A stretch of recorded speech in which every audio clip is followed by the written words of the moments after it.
Hello everyone, welcome to Krishna Coaching Center Class 11 Political Theory and our chapter is running Secularism.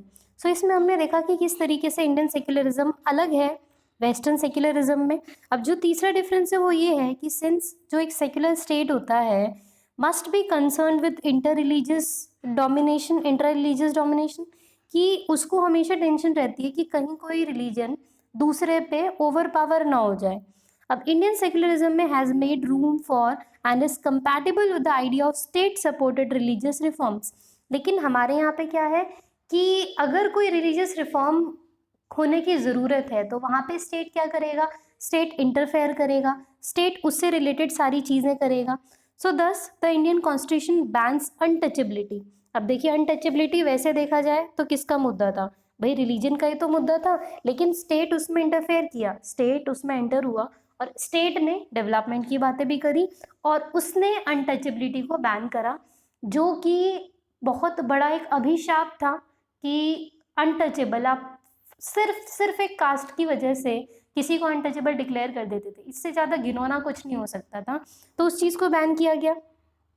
So Indian state has enacted several laws जिसमें child marriage को abolish किया गया है और उसके अलावा जो टैबू बना रखा था हमने इंटरकास्ट मैरिज का उसको हटाया है. सो क्वेश्चन हाउएवर जो अराइज हो रहा है कि कैन अ स्टेट इनिशिएट या सपोर्ट कर सकता है रिलीजियस रिफॉर्म को, क्या एक सेक्युलर स्टेट रिलीजन में इस तरीके से इंटरफेयर कर सकता है. सो मे बी शायद वेस्टर्न में ना कर सकता हो, लेकिन इंडियन स्टेट में it establish by a virtue of the fact that neither theocratic nor established one has a multiple religion.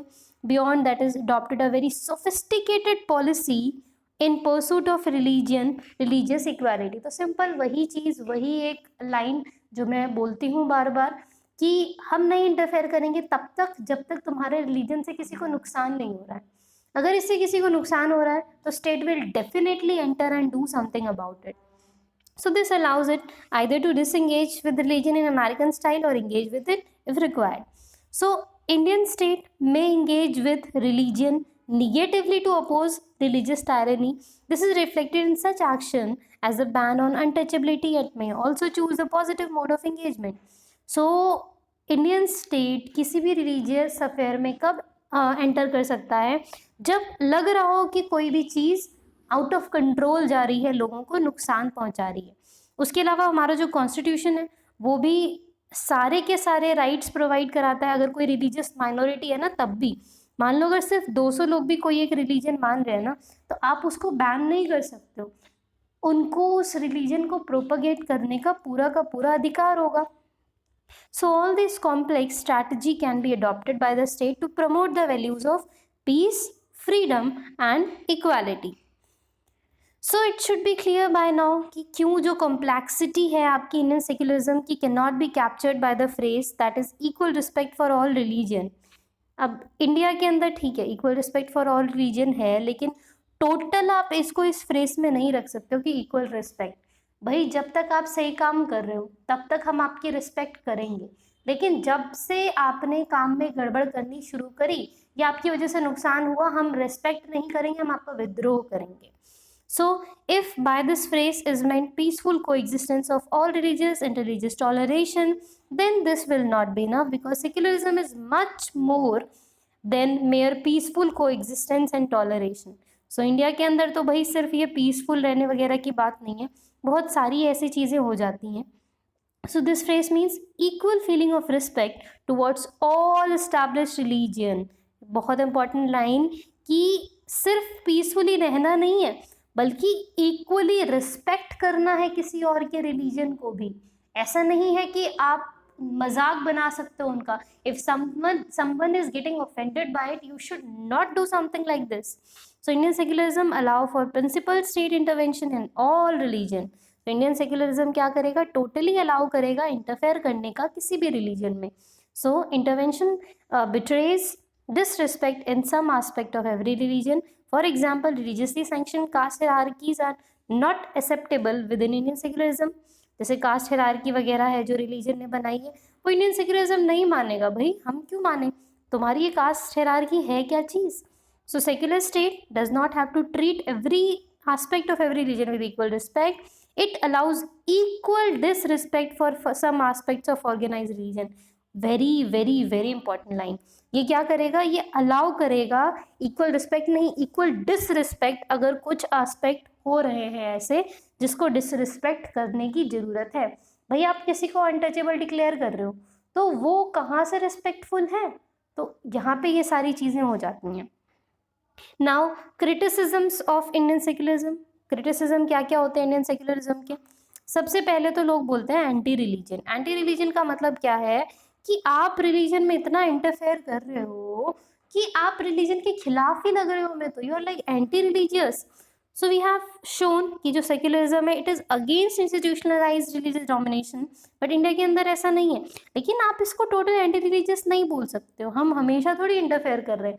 भाई कोई अगर पूजा कर रहा है, पाठ कर रहा है या कुछ भी कर रहा है तो उसके अंदर गवर्नमेंट थोड़ी एंटर हो जाती है कि तुम क्यों कर रहे हो ये काम. Similarly it has been argued by some that secularism threatens religious identity. अब कुछ लोग क्या बोलेंगे कि सेक्युलरिज्म रिलीजियस आइडेंटिटी को ही थ्रेटन कर रहा है. However, as we have noted earlier, secularism promote करेगा रिलीजियस फ्रीडम एंड इक्वालिटी को. वो कभी भी रिलीजन की आइडेंटिटी खत्म करने की बात करेगा ही नहीं. अगर वो किसी चीज़ के फ्रीडम की या किसी चीज़ की इक्वालिटी की बात करेगा तो उसको ख़त्म क्यों करेगा. सो hence it clearly protects religious identity than threaten it. So of course it does undermine some forms of religious identity, those which are dogmatic, violent. हाँ ऑब्वियस सी बात है कि कुछ चीज़ों के खिलाफ है हम बहुत ज़्यादा. डॉगमेटिक है, वायलेंट है या फैनेटिकल है, एक्सक्लूसिव है वगैरह वगैरह. मान लो ह्यूमन की बलि चढ़ाना, अगर कोई रिलीजन इस चीज़ को ओके मानता है तो स्टेट एंटर करेगा. भाई राइट टू लाइफ है मेरा, ये आर्टिकल 21, आर्टिकल 22, आर्टिकल 20. भाई तुम नहीं ले सकते हो मेरी जान रिलीजियस के नाम पे. या फिर ऐसी कोई फास्टिंग कीजिए, आपको 10 दिन तक बिना खाए पिए फास्ट करना है, तब कोई फलाना फलाना देवता या देवी है वो प्रसन्न हो जाएंगे. So this is wrong, this is very much wrong. 10 दिन कोई भूखा प्यासा रहेगा तो बचने के चांसेस तो उसके ना के ही बराबर है ना. तो वहाँ पे स्टेट को क्या करना पड़ेगा, वहाँ पे स्टेट को एंटर करना पड़ेगा. So real question is whether or not something is undermined, but whether what is undermined is intrinsically worthy or unworthy. अब जी आता है वेस्टर्न इम्पोर्ट. वेस्टर्न इम्पोर्ट का मतलब क्या है कि सेक्युलरिज्म इंडिया का अपना कंसेप्ट नहीं है, हम उसको वेस्ट से चुरा के लाए हैं या वेस्ट से लेके आ गए. भाई अच्छी चीज़ जो है आप ये देखो, अमेरिका में भी वही होगी, इंडिया में भी वही होगी. अच्छाई तो अच्छाई है ना, आप उसमें कैसे पॉइंट आउट कर सकते हो किसी चीज़ को. लेकिन फिर भी सेकेंड क्रिटिसिज्म में क्या आता है कि जो सेक्युलरिज्म है it is linked to Christianity, that it is western and therefore unsuited to Indian condition. कि भाई तुमने वेस्ट में बोल दिया कि रिलीजन वगैरह ऐसा सेक्युलरिज्म वगैरह रखो, लेकिन वहाँ पे चल रहा है, हमारे यहाँ थोड़ी चलेगा ये, ऐसा लोगों का बोलना है. So on the surface this is a strange complaint, for there are millions of thing of India today from trouser to internet and parliamentary democracy, जो कि हम कहाँ से लेके आए हैं, वेस्ट से लेके आए हैं. सब कुछ ही वेस्ट का है. इनफैक्ट मोस्ट ऑफ यू जो आपने इस समय पहन रखा होगा वीडियो देखते टाइम, वो वेस्टर्न ही कोट है. ये हमारा इंडिया में नहीं होता था. इंडिया में तो साड़ी और कुर्ता पजामा होता था, वही कुर्ता पजामा काला काला, तो खैर किसी भी कलर का पहन लो कोई बात नहीं. So one response therefore could be so what. So have you heard a European complain that because zero was invented in India, they will not work with it? क्या ऐसा कोई रिस्पॉन्स आपने सुना है कि ज़ीरो अगर इंडिया में invent हुआ है तो हम इसके साथ काम ही नहीं करेंगे? नहीं सुना भाई. अगर काम की चीज़ है तो पूरा वर्ल्ड उसको एक्सेप्ट करेगा ना. सो however this is somewhat shallow response. The more important and relevant point is that for a state to be truly secular, it must have ends on its own. So Western states हैं वो secular बने when at an important level they challenge the control of established religious authority, क्योंकि वहाँ पे क्या था, religion बहुत ज़्यादा डोमिनेट करने लग गया था वेस्ट में, तो उनको अपनी लाइफ सस्टेन करने के लिए सेक्युलरिज्म लाना पड़ा. सो वेस्टर्न मॉडल जो है not there for a product of Christian world. ये क्या है, ये उस समय की ज़रूरत थी. So mutual exclusion of religion and state वो क्या था, वो ये था कि दोनों लोग सही से काम कर पाएँ, एक दूसरे में उनका इंटरफेरेंस ना हो. तो idea of separation can be interpreted different by different society. So a secular state may keep a principal distance from religion to promote peace between the communities, and it may also intervene in protection the right of community. So यही चीज़ exactly India में हुई.